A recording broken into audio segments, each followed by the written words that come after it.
Good morning, everybody. I'm Matteo Torre. Before to start, I want to thank the organization of the first international conference on archaeoastronomy and archaeoastrophysics to this great opportunity to talk about a beautiful project that I try to realize in my high school, Liceo Scientifico Peano of Tortona in Italy. So we can start to talk about what is this project. In the Italian high school, the great trouble is to fundamental trouble in science education. Students often passively accept the fixed and the immutable science concept that the teacher transmits, some teacher transmits to them. And in my opinion, is because in Italian there are a low use of history of science in the didactic of science. And the teaching of STEM disciplines still makes a trivial use of laboratory and of multidisciplinarity project, unfortunately, to preserving the ancient separation between the two cultures, humanistic and scientific.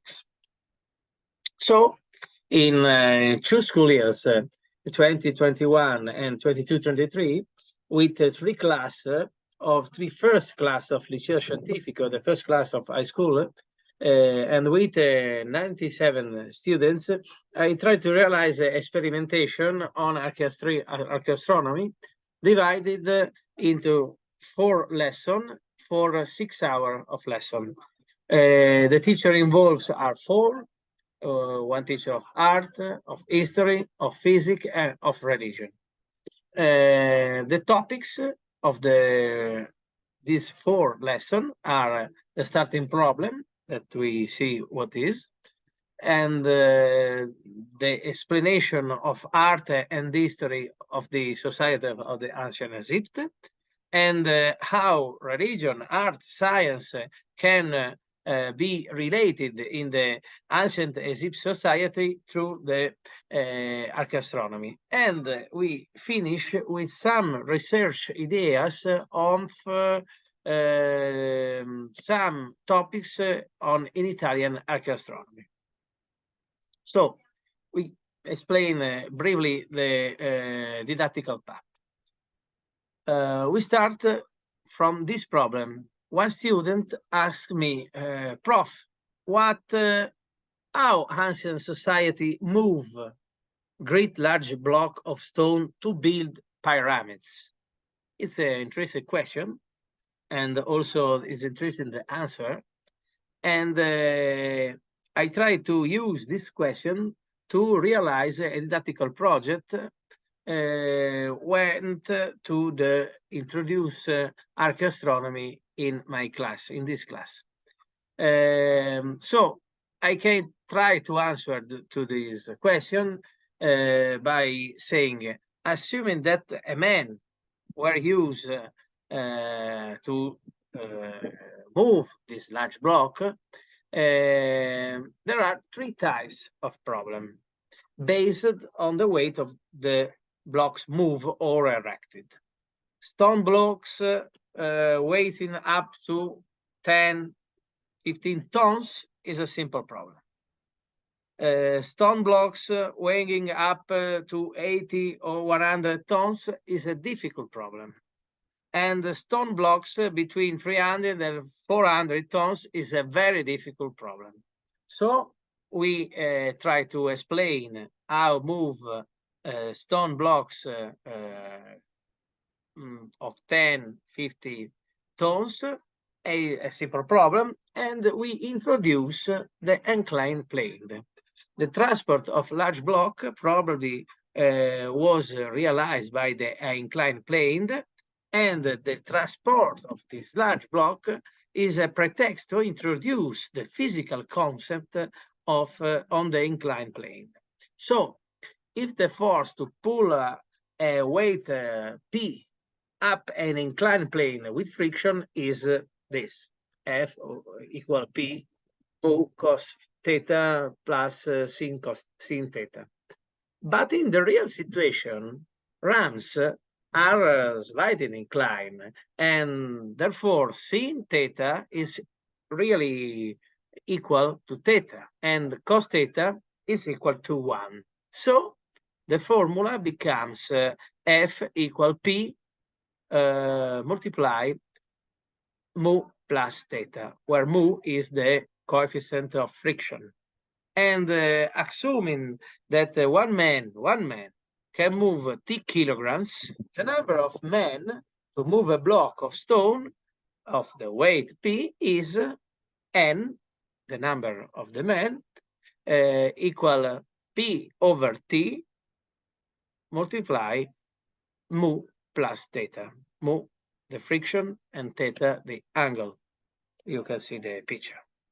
So, to realize a pyramid, we can move a lot of block of stones, but assuming that a man can move 30 kilograms, and by pouring oil on the ramp, the coefficient of friction become 0.2, we obtain that about 30 men are needed to transport a 3-ton blocks.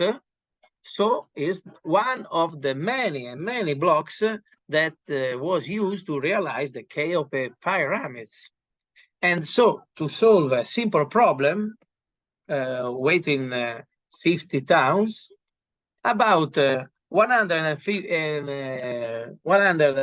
men were needed to realize this simple problem. So is a more simple answer to a very interesting questions. And we try to continue to the answer because not only the inclined plane was used to transport blocks, but also we have some ideas about the transport in the ancient Egypt. For example, the obelisk and other building materials is transported by a ship. And this is obviously one of the reasons why Egyptian temples were always facing the water course, such as also explained in Vitruvius in one of these books of architecture. And to continue the other lesson of this project, the history teacher talked about the ancient Egyptian society, where realized a very sophisticated and centralized society, which proved to be one of the fundamental starting point in the history of the human civilization. And then the art teacher talk about the art in the ancient Egypt, where always has been linked to the celebratory and the propaganda intention of the absolute central power of the pharaoh, with complex symbols like the religion and the funerary tradition. The artist's task in the ancient Egypt was certainly not the creating, invented, but rather of making concrete the symbol of earthly and otherworldly power. And then we return to the pyramids to introduce in this classroom a neologism, because the students don't say what mean archaeoastronomy. We explain the archaeoastronomy, and we use archaeoastronomy to introduce and to talk about the study of solar, lunar, or stellar alignment of ancient monuments. For example, we talk about the much evidence that Stone Age is an ancient astronomical observatory, although there is still widespread about a dispute about it. Certainly, Stone Age and many other ancient monuments are aligned with the solstices and the equinoxes. And in the Mediterranean area, the Acropolis of Alatri stand out, whose shape perfectly reproduce the constellation of Gemini at the time of summer solstice. And the Great Pyramid complex of Giza would also be aligned with the star of Orion belt, mirroring the meaning assigned to that constellation in the ancient Egyptian. And so we talk about other example of archaeoastronomy built. And in conclusion, I want to talk about this, my opinion. My opinion is the archaeoastronomy is an excellent way to overcome the dichotomy between the two cultures. The Two Cultures is the famous book of Charles Peter Noe.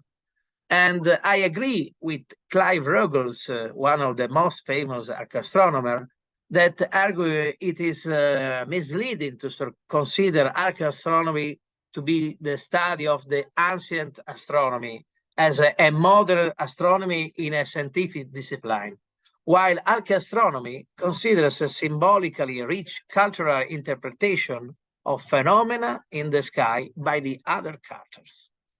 And so in the future, I want to use archaeoastronomy to realize a lot of interesting project, interdisciplinary project, because archaeoastronomy uses a variety of methods to underline the evidence of the past practice, including archaeology, anthropology, astronomy, history, statistics, and probability. And I think this feature make a unique subject capable to developing different and important skills in studies.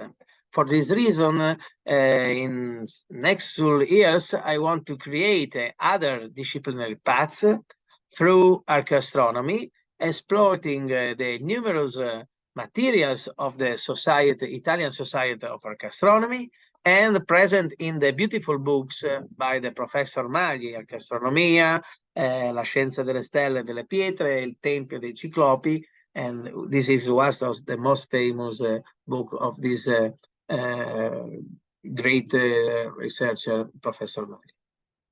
So thank you very much for your attention.